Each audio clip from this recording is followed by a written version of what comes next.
नमस्कार, सौरभ द्विवेदी नाम है हमारा और आप देखना शुरू कर चुके हैं लल्लन टॉप शो। आज का बुलेटिन कई सारे महत्वपूर्ण विषयों पर हो सकता था।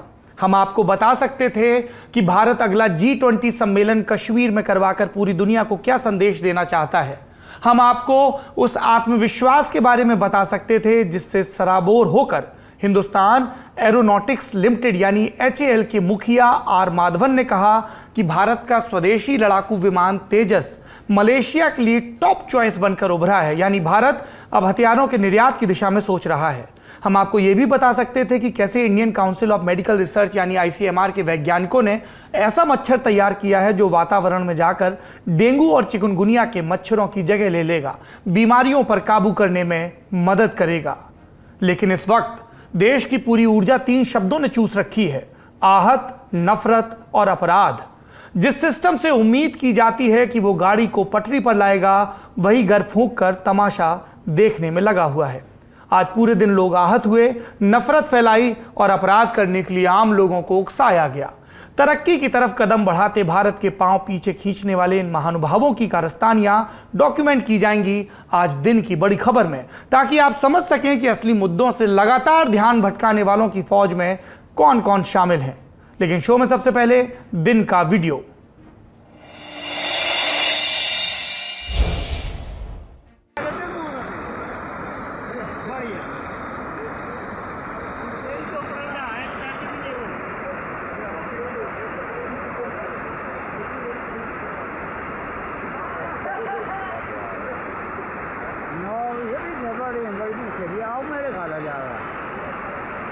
वीडियो हिमाचल के कुल्लू का है। यहां की मणिकर्ण घाटी में चोज नाले के पास बादल फटने से भारी नुकसान हुआ। कुल्लू में देर वक्त से बारिश हो रही थी। अचानक बादल फटने के बाद आसपास के घरों को नुकसान पहुंचा। 2 कस्बों को आपस में जोड़ने वाला पुल भी तेज रफ्तार के पानी की चपेट में आ गया। इस बहाव में 4 लोगों के बह जाने की भी आशंका जताई जा रही है, जिसके बाद राहत और बचाव के ऑपरेशन तेज कर दिए गए। खबर है कि कुल्लू के ऊपरी हिस्सों में लगातार बारिश हो रही है, जिसके चलते नदियों का वेग बढ़ गया है। प्रशासन ने किनारे रहने वाले लोगों को अलर्ट जारी किया है। यह था दिन का वीडियो। अब बढ़ते हैं सुर्खियों की तरफ। पहली सुर्खी, बीजेपी की पूर्व नेता नूपुर शर्मा के समर्थन में सुप्रीम कोर्ट में दाखिल पत्र याचिका पर अब एक हलफनामा दाखिल किया गया है। अजय गौतम ने नूपुर के समर्थन में 1 जुलाई को चीफ जस्टिस NV रमन्ना को पत्र याचिका प्रेषित की थी। 6 दिन बाद गौतम ने उसी संदर्भ में अन्य कई जानकारियों और दस्तावेजों के साथ हलफनामा भी दाखिल किया। इसमें सुप्रीम कोर्ट की टिप्पणियों पर सवाल उठाए गए। हलफनामे में पूछा गया कि ऐसी परिस्थिति में नूपुर शर्मा या इस मसले से जुड़े किसी अन्य व्यक्ति के साथ कुछ भी गलत या अप्रत्याशित होता है तो उसके लिए जस्टिस सूर्यकांत और जस्टिस JP परदीवाला को जिम्मेदार क्यों न ठहराया जाए। हलफनामे में आगे कहा गया कि दोनों जजों ने उदयपुर में कन्हैया की निर्मम हत्या के पीछे नूपुर को ही कारण बताया था। साथ ही उन्होंने बिना सुनवाई के ही नूपुर को दोषी मान लिया। एक याचिका नूपुर शर्मा के समर्थन में आई तो एक याचिका उनके खिलाफ भी लगाई गई। याचिकाकर्ता अबू सुहेल ने सुप्रीम कोर्ट में नूपुर शर्मा की गिरफ्तारी की मांग की। सुहेल के वकील चांद कुरैशी ने सुप्रीम कोर्ट के सामने 7 जुलाई यानी आज जल्द सुनवाई की गुहार लगाई, जिसके बाद सुप्रीम कोर्ट ने रजिस्ट्रार के पास जल्द सुनवाई की मांग को लेकर मेंशनिंग की अनुमति दे दी। याचिका में कहा गया कि नूपुर शर्मा के खिलाफ FIR होने के बाद भी पुलिस ने कोई कार्रवाई नहीं की। साथ ही फैसले में हेट स्पीच पर कार्रवाई की मांग भी की गई। सुप्रीम कोर्ट इस मामले को अर्जेंट मानते हुए सुनवाई को तैयार है। वकील चांद कुरैशी के मुताबिक उनकी याचिका पर 11 जुलाई को गर्मी की छुट्टी खत्म होने के बाद कोर्ट खुलने के पहले दिन ही सुनवाई हो सकती है। दूसरी सुर्खी भी सुप्रीम कोर्ट से है। न्यूज एंकर रोहित रंजन की तरफ से एक याचिका पर सुप्रीम कोर्ट में याचिका लगाई गई जो कांग्रेस नेता राहुल गांधी के बयान को गलत रेफरेंस में दिखाने के मामले में घिरे हैं। रोहित रंजन की तरफ से कोर्ट में वरिष्ठ अधिवक्ता सिद्धार्थ लूथरा ने याचिका लगाई और कहा कि रोहित रंजन को बीते मंगलवार नोएडा पुलिस ने गिरफ्तार किया था। बाद में उन्हें जमानत पर रिहा कर दिया गया। अब छत्तीसगढ़ पुलिस उन्हें गिरफ्तार करना चाहती है। वेकेशन बेंच की जस्टिस इंदिरा बनर्जी और जस्टिस JK माहेश्वरी की खंडपीठ के सामने इस मसले को उठाया गया। इस पर कोर्ट 7 जुलाई यानी कल सुनवाई के लिए तैयार हो गया है। कोर्ट ने मामले को लिस्ट कराने के लिए कहा है। अब तक कोर्ट के सामने मौखिक रूप में बात रखी गई थी। लिस्ट कराने के लिए लिखित याचिका दायर करनी होती है, जो बाद में करा दी गई। चूंकि कोर्ट के विशेषाधिकार काफी होते हैं तो कोर्ट को जो मामला अर्जेंट लगे उसकी सुनवाई वो पत्र याचिका पर भी कर सकता है। दरअसल सुप्रीम कोर्ट में इसलिए जाना पड़ा क्योंकि छत्तीसगढ़ पुलिस गिरफ्तारी के लिए रोहित की तलाश कर रही है। छत्तीसगढ़ पुलिस की टीम आज भी सुबह करीब 9 बजे एंकर रोहित के गाजियाबाद स्थित निवास पर पहुंची। पुलिस का कहना है कि आरोपी घर में ताला लगाकर फरार पाया गया, इसलिए फरारी का पंचनामा तैयार किया गया है। यानी छत्तीसगढ़ पुलिस ने एंकर रोहित रंजन को फरार घोषित कर दिया है। अब आगे की स्थिति सुप्रीम कोर्ट की सुनवाई के बाद ही साफ होगी। तीसरी सुर्खी, भारतीय वायुसेना ने मंगलवार को अग्निपथ योजना के बारे में जानकारी दी।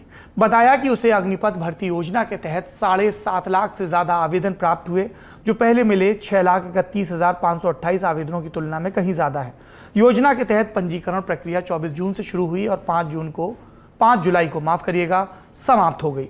14 जून को योजना की घोषणा के बाद लगभग 1 सप्ताह तक इसके खिलाफ कई राज्यों में हिंसक विरोध प्रदर्शन हुए थे। विपक्षी दलों ने इसे वापस लेने की मांग भी की थी। पंजाब विधानसभा में तो इस योजना को राष्ट्रहित के खिलाफ बताते हुए प्रस्ताव भी पारित कर दिया गया था, लेकिन अब रिकॉर्ड आवेदन आ रहे हैं। सिर्फ वायुसेना ने ही अग्निपथ के तहत भर्ती शुरू की है। जब भारतीय सेना और नेवी की भर्तियां आनी शुरू होंगी तो ये संख्या और भी बढ़ सकती है। वैसे पंजाब का जिक्र कर रहे हो तो बता दें कि पंजाब के मुख्यमंत्री भगवंत मान अगले दिन यानी गुरुवार के रोज शादी करने वाले हैं। इसकी जानकारी सोशल मीडिया के जरिए लोगों को दी गई और बताया गया कि उनकी पार्टी के सुप्रीमो अरविंद केजरीवाल समेत कुछ खास मेहमान ही इसमें पहुंचेंगे। अगली सुर्खी, देश के सबसे बड़े सरकारी ऑडिटर, नियंत्रक एवं महालेखा परीक्षक यानी कैग की रिपोर्ट को दिल्ली के डिप्टी सीएम मनीष सिसोदिया ने दिल्ली विधानसभा में पेश किया। कैग की इस रिपोर्ट में कहा गया है कि पिछले 4 साल में केजरीवाल सरकार का कर्ज 7% बढ़ गया। इस रिपोर्ट में वित्त वर्ष 2015-16 से लेकर वित्त वर्ष 2019-20 का लेखा जोखा शामिल है। कैग रिपोर्ट के मुताबिक साल 2015-16 में दिल्ली सरकार पर करीब 32,497 करोड़ का कर्ज था। 4 साल बाद यानी 2019-20 के आखिर में केजरीवाल सरकार पर कर्ज का बोझ बढ़कर 34,766 करोड़ रुपए पहुंच गया है। इस तरह आंकड़ों को देखें तो दिल्ली सरकार के कर्ज में मोटामाटी 2,268 करोड़ रुपए का इजाफा देखने को मिला है। इसी तरह से दिल्ली सरकार की राजस्व प्राप्तियों में भी पिछले साल की तुलना में 9% से ज्यादा यानी करीब 4,023 करोड़ रुपए की बढ़ोतरी हुई। यहाँ एक बात स्पष्ट कर दें, दिल्ली सरकार ओपन मार्केट से कर्ज नहीं ले सकती। दिल्ली सरकार को भारत सरकार ही लोन मुहैया कराती है। क्या की रिपोर्ट के मुताबिक केजरीवाल सरकार पर कर्ज का बोझ तो बढ़ा है, लेकिन दिल्ली सरकार के पास रेवेन्यू सरप्लस है। ये राज्य सरकार के लिए राहत की बात है। 2019-20 में केजरीवाल सरकार का रेवेन्यू सरप्लस 7,499 करोड़ रुपए रहा। ये दिखाता है कि खर्च के हिसाब से दिल्ली सरकार के पास पर्याप्त पैसा है। क्या रिपोर्ट में सब्सिडी को लेकर भी काफी लंबा चौड़ा लेखा जोखा पेश किया गया। सब्सिडी जो फ्री बिजली और पानी पर दी जाती है, इसमें बताया गया कि दिल्ली सरकार की तरफ से दी जाने वाली सब्सिडी पर खर्च बढ़ा है। 2015-16 में दिल्ली सरकार सब्सिडी पर 868 करोड़ रुपए खर्च करती थी, जबकि 2019-20 में सब्सिडी के मद में खर्च बढ़कर करीब 3,593 करोड़ रुपए हो गया। यानी 4 साल में सब्सिडी में 92.38% का इजाफा हुआ है। अगली सुर्खी महंगाई के मोर्चे से है। 14.2 किलो वाले घरेलू सिलेंडर के दाम आज फिर से 50 रुपए बढ़ गए। दिल्ली में अब घरेलू रसोई गैस सिलेंडर की कीमत 1,053 रुपए हो गई है। 5 किलो वाला घरेलू गैस सिलेंडर 18 रुपए महंगा हो गया, जबकि 19 किलो वाले कमर्शियल गैस सिलेंडर की कीमतों में 8.5 रुपए की कमी की गई। मई महीने में घरेलू गैस सिलेंडर के दाम 50 रुपए बढ़े थे। अब देश के ज्यादातर हिस्सों में सिलेंडर 1,000 रुपए के पार पहुंच चुका है। आखिरी सुर्खी, मुख्तार अब्बास नकवी ने नरेंद्र मोदी सरकार की मंत्रिमंडल से इस्तीफा दे दिया। वो अब तक अल्पसंख्यक मामलों के मंत्री थे। 7 जुलाई को मुख्तार अब्बास नकवी और आरसीपी सिंह के राज्यसभा का कार्यकाल खत्म होने वाला है। उससे पहले ही नकवी ने प्रधानमंत्री नरेंद्र मोदी से मुलाकात कर अपना पद छोड़ा। आज आखिरी बार नकवी कैबिनेट बैठक में शामिल हुए। आज तक के सूत्रों के मुताबिक बैठक में प्रधानमंत्री मोदी ने दोनों मंत्रियों को विदाई देते हुए कहा कि आप लोगों ने देश के विकास में महत्वपूर्ण योगदान दिया है। हाल ही में राज्यसभा के चुनाव हुए थे, जिसमें जेडीयू ने अपने कोटे के मंत्री आरसीपी सिंह को दोबारा कैंडिडेट नहीं बनाया, राज्यसभा नहीं भेजा था, जबकि बीजेपी ने मुख्तार अब्बास नकवी को दोबारा राज्यसभा का उम्मीदवार नहीं बनाया। और जब वो संसद के सदस्य ही नहीं है तो फिर मंत्री कैसे रहेंगे। तब कयास ये लगाए जा रहे थे कि शायद नकवी रामपुर की लोकसभा का उपचुनाव लड़ें, लेकिन ऐसा नहीं हुआ। फिलहाल चर्चा है कि पार्टी उन्हें बड़ी जिम्मेदारी दे सकती है। वो जिम्मेदारी संवैधानिक पद उपराष्ट्रपति की भी हो सकती है, संगठन में भी हो सकती है, या फिर कोई और पद। पर ये सब कयास है। बीजेपी में जब तक ऐलान ना हो जाए तब तक किसी भी बात को पुख्ता तौर पर कहा नहीं जा सकता। आरसीपी सिंह के बारे में भी यही बात कही जा रही थी। पिछले दिनों वो हैदराबाद में नजर आए तो खबर चली कि वो भाजपा ज्वाइन कर रहे हैं, लेकिन बाद में कहा गया कि पटकथा ऐसे नहीं लिखी गई है। ये थी सुर्खियां।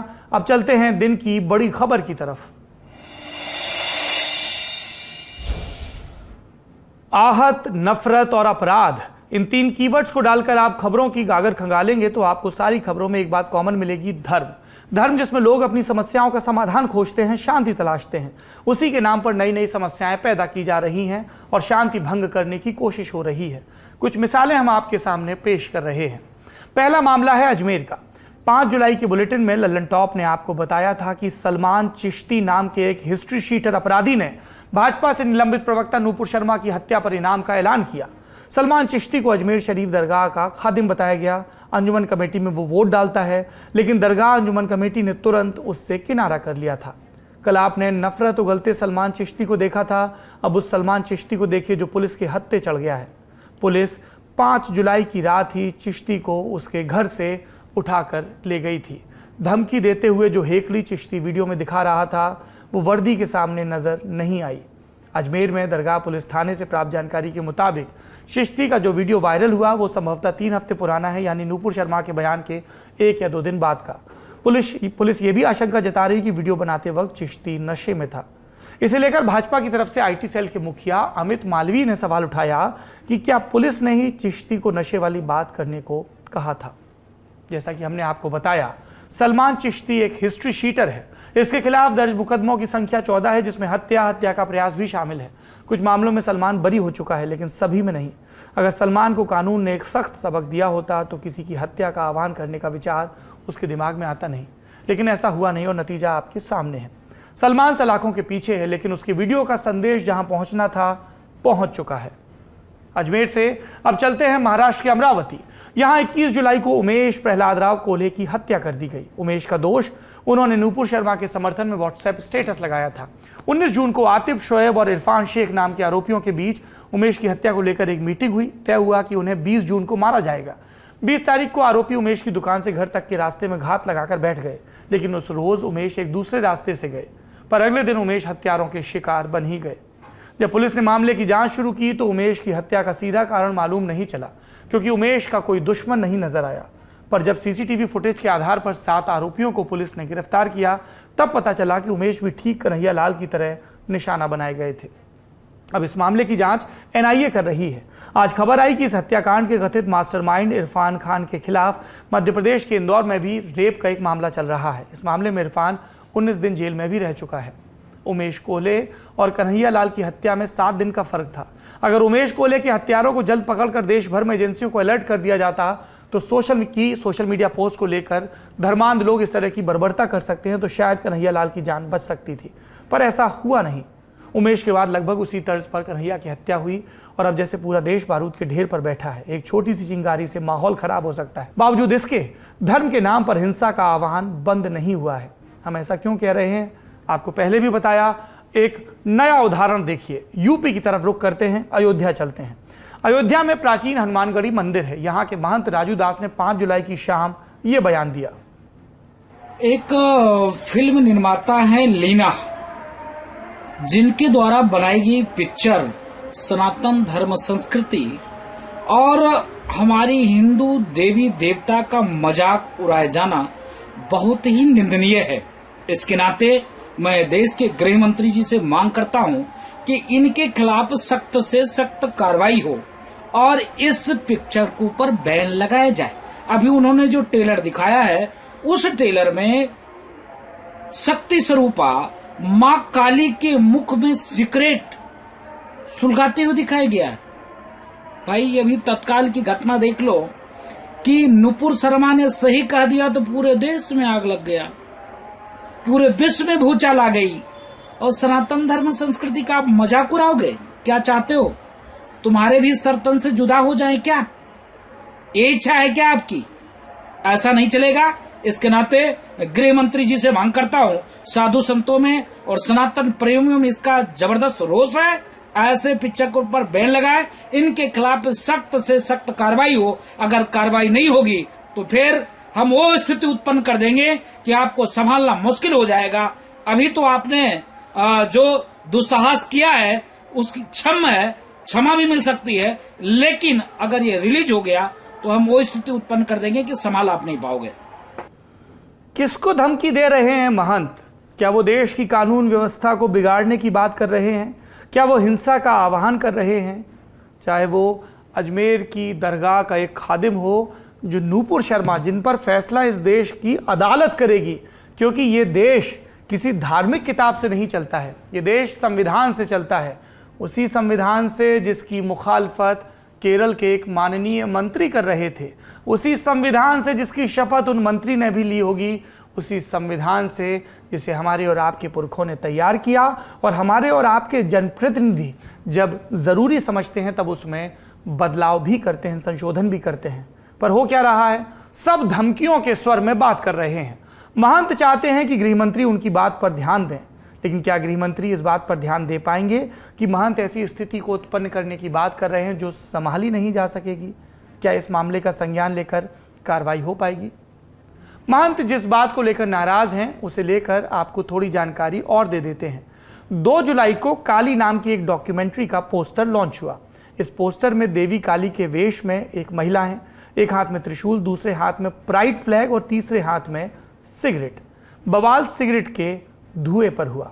इस डॉक्यूमेंट्री फिल्म की डायरेक्टर लीना मणिमेकलाई के खिलाफ देश के अलग अलग राज्यों जैसे दिल्ली और यूपी में एफआईआर दर्ज हो गई। कल हमने आपको बताया था। 5 जुलाई को तृणमूल सांसद महुआ मोइत्रा से इंडिया टुडे कॉन्क्लेव ईस्ट में इस विवाद पर सवाल भी किया गया, और तब महुआ ने कहा था कि ये इस बात पर निर्भर करता है कि आप अपने इष्ट या आराध्य की कल्पना कैसे करते हैं। मिसाल के लिए भूटान या सिक्किम जाएं तो वहां आप देखेंगे कि सुबह पूजा के वक्त भगवान को विस्की चढ़ाई जाती है। अब अगर आप यही बात उत्तर प्रदेश में किसी को बताएंगे तो हो सकता है कि लोग इसे ईश निंदा मान लें। ऐसे ही हर कोई काली की कल्पना भी करता है। मेरे लिए काली एक ऐसी देवी है जो मांस खाती है, शराब को भी स्वीकार करती है। अगर आप तारापीठ जाएं तो आप साधुओं को धूम्रपान करते हुए देख सकते हैं। तो काली का एक ये स्वरूप भी है जिसकी पूजा होती है हिंदू धर्म के भीतर। मुझे एक काली उपासक के रूप में ये हक है कि मैं काली की अपनी अलहदा कल्पना तैयार करूं। इससे किसी की भावनाओं को आहत नहीं होना चाहिए। मुझे ये करने का उतना ही हक है जितना आपको ये सोचने का कि आपके इष्ट सफ़ेद कपड़े पहनते हैं, शाकाहार करते हैं। इसलिए मुझे इस मसले में कोई समस्या नहीं नजर आती। मेरा मानना है कि धर्म निजी मसला है। जब तक किसी के निजी मामले में दखल नहीं होता, तब तक आप अपनी राय रखने का हक रखते हैं। महुआ का बयान आपने सुना, अपनी राय भी कायम कर ली होगी। नेताओं ने भी अपनी राय कायम कर ली है। महुआ के खिलाफ मध्य प्रदेश में भावनाएं भड़काने का मामला दर्ज कर लिया गया है। मुख्यमंत्री शिवराज सिंह चौहान ने कहा है कि हिंदू देवी देवताओं का अपमान बर्दाश्त नहीं किया जाएगा। महुआ के संसदीय क्षेत्र कृष्णानगर में भी उनके खिलाफ तहरीर दी गई है। चूंकि तृणमूल कांग्रेस ने महुआ के बयान से किनारा कर लिया था, तो महुआ ने एक और एक्शन लिया। पार्टी के आधिकारिक हैंडल को ट्विटर पर अनफॉलो कर दिया। इसके अलावा भाजपा शासित राज्य में एफआईआर पर प्रतिक्रिया देते हुए भी उन्होंने एक ट्वीट किया और लिखा कि मैं काली की उपासक हूं, किसी से नहीं डरती, ना ही गुंडों से, ना पुलिस से और ना ही ट्रोल से। तो ये सब राजनीतिक घटनाक्रम चल रहा है। उधर कोलकाता में भाजपा महुआ मोइत्रा के खिलाफ प्रदर्शन भी कर रही है। दूसरी तरफ भाजपा नेता राम कदम, उन्होंने काली डॉक्यूमेंट्री फिल्म पर रोक लगाने की मांग भी कर दी है। कांग्रेस से आई प्रतिक्रियाओं की भी बात कर लेते हैं। कांग्रेस के सांसद शशि थरूर ने ट्विटर पर लिखा कि महुआ मोइत्रा पर वही कहने के लिए हमले हो रहे हैं जो सभी हिंदू पहले से जानते हैं कि देश के अलग अलग हिस्सों में पूजन का तरीका अलग है। अनुयायी भोग में जो चढ़ाते हैं वो इष्ट से ज्यादा अनुयायी के बारे में बताता है। आगे थरूर ने यह लिखा कि अब बिना किसी को ऑफेंड किए धर्म के बारे में कुछ भी कहना संभव नहीं रह गया है। फिर इस टिप्पणी को लेकर कांग्रेस से सवाल किया जाने लगा कि क्या ये कांग्रेस का आधिकारिक स्टैंड है। तो आपने देखा 6 जुलाई के दिन भारत किन किन चीजों में उलझा रहा और इस उलझन ने किन महत्वपूर्ण मुद्दों से आपका ध्यान भटका दिया। पर फैक्ट्स की बात हो रही है तो एक फैक्ट और जान लीजिए। जिन डायरेक्टर की फिल्म पर इतना विवाद हो रहा है वो खुद क्या कह रही हैं। द वायर नाम की वेबसाइट से बात की प्रियंका तिरुमूर्ति ने मणिकेलाई से। मणिकेलाई ने क्या कहा, फिलहाल टोरंटो में है और वहां से उन्होंने अपना बयान दिया कि काली को महज हिंदू देवी कहना गलत है। आदिवासी लोक कला और परंपरा में काली की जबरदस्त मौजूदगी है। ब्राह्मणवादी हिंदू धर्म से परे दक्षिण एशिया में अलग अलग आदिवासी आस्था परंपराएं काली के अलग अलग रूप गढ़ती हैं। तमिल और तेलुगु ग्राम परंपराओं में काली आम लोगों में प्रवेश करती हैं, मांस का भोग करती हैं, गांजा पीती हैं, देसी शराब पीती हैं और नृत्य करती हैं। मेरी फिल्म में भी यही होता है, बस फ़र्क इतना है कि काली इस बार टोरंटो के उस इलाके में आई हैं जहां प्रवासी बसते हैं। फिल्म में काली एक फिल्मकार में प्रवेश करती हैं। ये फिल्मकार क्वेयर हैं, सादी भाषा में कहें तो स्ट्रेट नहीं है। उनकी लैंगिक पसंद समाज की मुख्य धर्मी सोच से बंधी नहीं है। ये फिल्मकार टोरंटो के डाउनटाउन इलाके में रहती हैं। ऐसे परिवेश में जब काली आती हैं तो क्या करती हैं, ये फिल्म में दिखाया गया है। और फिल्म में दर्शाई गई फिल्मकार खुद मणिकेलाई हैं। मणिकेलाई अपनी फिल्म और उसके विषय पर अब भी कायम है। न्याय का सिद्धांत ये कहता है कि सभी पक्षों को सुना जाए और मीडिया का सिद्धांत ये कहता है कि सभी पक्षों के तथ्यों को बताया जाए।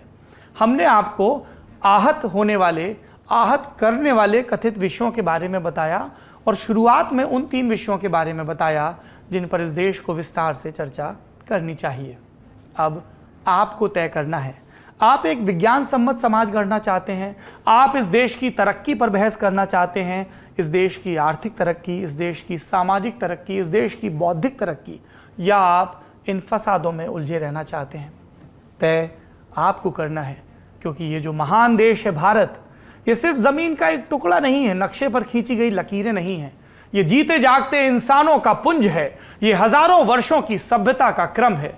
ये सभ्यता जिसके ध्वजवाहक हम और आप हैं, अलग अलग नस्लों से आए हुए, अलग अलग भाषाएं बोलने वाले, अलग अलग मान्यताओं के लोग जो एक साथ आ रहे हैं मानवता के विकास के लिए। और अगर कोई धर्म इसकी बात नहीं करता, आपके भीतर की मनुष्यता को मजबूत नहीं करता, आपके भीतर तर्कवाद को बढ़ावा नहीं देता, आपको संशयों के शमन के लिए प्रेरित नहीं करता, तो फिर मुझे आपकी आस्था में संदेह है। आज का लल्लन टॉप शो यहीं पर समाप्त होता है। बातचीत चलती रहे, कमेंट बॉक्स में बताइए। अपना और अपनों का खूब ख्याल रखिए। शुभ रात्रि।